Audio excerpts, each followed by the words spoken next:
श्री शिव पंचाक्षरै स्तोत्रम् नागेन्द्रहाराय त्रिलोचनाय भस्मांगरागाय महेश्वराय नित्याय शुद्धाय दिगंबराय तस्मै नकाराय नमः शिवाय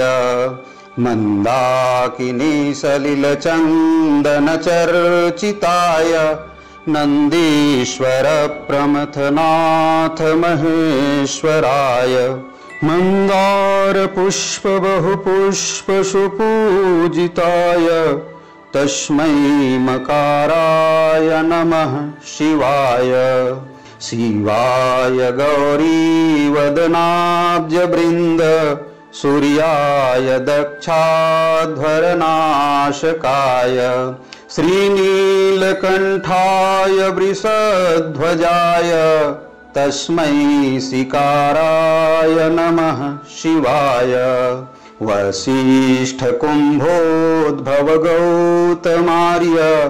मुनीन्द्रदेवार्चितशेखराय चन्द्रार्कवैश्वानरलोचनाय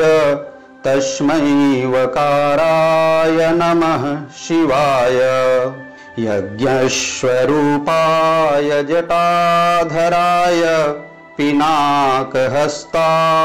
सनातनाय दिव्याय देवाय दिगंबराय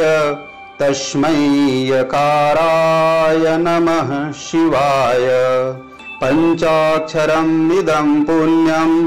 यः पठेत् शिवसन्निधौ शिवलोकमवाप्नोति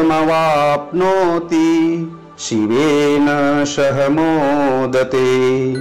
इति श्री शिव पंचाक्षरै स्तोत्रम्।